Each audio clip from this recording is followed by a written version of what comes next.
పత్తి రైతులకు మద్దతు ధర కల్పించి రాష్ట్ర ప్రభుత్వం ఆదుకోవాలని ఖమ్మం మార్కెట్లో ప్రతి క్వింటా ధర 7,100 ఉండగా వ్యాపారస్తులు తమ వద్ద నుండి కేవలం 6,200కు మాత్రమే కొనుగోలు చేశారని రైతులు ఆవేదన వ్యక్తం చేస్తున్నారు. ఖమ్మం మార్కెట్ యార్డ్లో రైతులు ఎదుర్కొంటున్న సమస్యలపై మా ఖమ్మం ప్రతినిధి వెంకటేశ్వర్లు మరింత సమాచారం అందిస్తారు. రైతన్న పట్ల మరి ఒకవైపు పాలకవర్గం మరొక వైపున వరుణుడు తీవ్రమైన నష్టాన్ని కల్పిస్తున్న నేపథ్యంలోనే మరి రైతు పండించిన పంటను మరి గిట్టుబాటు ధర వచ్చి తమ కష్టాలు తీరుతాయని చెప్పి ఆశించి మరి మార్కెట్కి తీసుకొచ్చిన తర్వాత మరి వారి ఆశలకు నీళ్లు చల్లినటువంటి పరిస్థితి కూడా కనపడతా ఉంది. ప్రస్తుతం ఖమ్మం మార్కెట్లో మనం ఉన్నాం.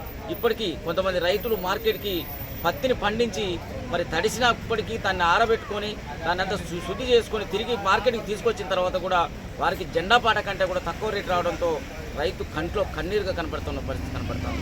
దీనికి సంబంధించి మరి రైతులు ఉన్నారు వారిని అడిగి తెలుసుకునే ప్రయత్నం చేద్దాం. అన్న చెప్పండి, ఎట్లుంది అసలు రేట్ ఎట్లుంది? మీరు పండించిన తర్వాత పంట 7,000 ఉందండి రేటు. 6200 తీసుకున్నారు. పరిస్థితి రైతుల పరిస్థితి ఘోర వర్షాలు వచ్చి అట్లా ఖరాబ్ అయింది. మార్కెట్కి వస్తే ఇట్లా వస్తుంది పరిస్థితి. రైతుకు ఏమైనా మద్దతు ధర వస్తున్నాయో ఇది చేయగలుగుతారు, లేకపోతే పరిస్థితి మరీ ఘోరంగా ఉంది రైతుల పరిస్థితి. ఈ రేట్లతో రైతుకి ఏం గిట్టుబడి అక్కడ కూలీలకు 14-15 రూపాయలు ఇవ్వాల్సి మార్కెట్కి వస్తే ఏమీ లేదు. ఏదైనా గవర్నమెంట్ రైతులను దృష్టి పెట్టి ఆ మద్దతు ధర ఇచ్చి గవర్నమెంట్ రైతులను ఆదుకుంటున్నా 10 వరకు ముందుకు వస్తారు. రైతుల ఆత్మహత్యలు చాలా పరిస్థితి ఘోరంగా ఉంది. 5 ఎకరాల పత్తి వేసిన వర్షాలు విపరీతం కొట్టి తీసుకొస్తే మార్కెట్కి వస్తే ఇది పరిస్థితి ఘోరంగా ఉంది. ఇప్పుడైతే గవర్నమెంట్ ఏదైనా రైతుల మీద దృష్టి పెట్టి ఏమన్నా ఇది చేసుకుంటే మద్దతు ధరకి మంచిగా ఇంతవరకు సీసీఏలో ఎక్కడ ఉంది ఎక్కడ పోయినసారి వర్షం వచ్చినప్పుడు పత్తి తడిసింది. దాంతో మీరు పెట్టుబడి కూడా పెట్టారు.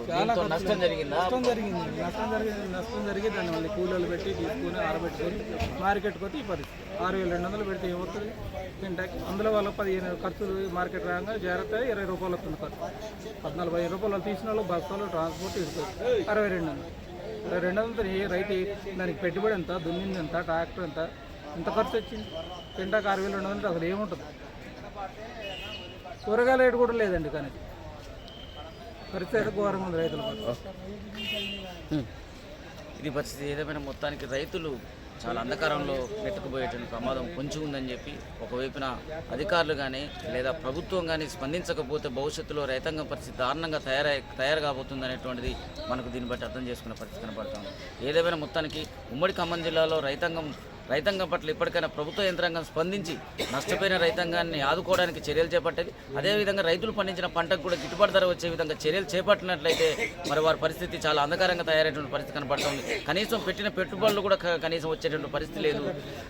కనీసం ఖర్చులు కూడా వెళ్ళేటువంటి పరిస్థితి లేదు. తీరా మరి కనీసం పెట్టిన పెట్టుబడి వచ్చి తమకు మిగులు లేకపోయినప్పుడు కూడా దానికి సరిపోయేటువంటి పెట్టుబడి వచ్చినా సరిపోయిద్దని చెప్పి మార్కెట్కి వచ్చిన రైతులకు మరి నిరాశ కనపడుతున్నటువంటి పరిస్థితి కనపడుతుంది. ఇప్పటికైనా అధికారులు స్పందించాలని చెప్పి రైతులు కోరుతున్న పరిస్థితి కనపడుతుంది. కెమెరా పర్సన్ హరితో వెంకటేశ్వర్లు, 1 టీవీ న్యూస్.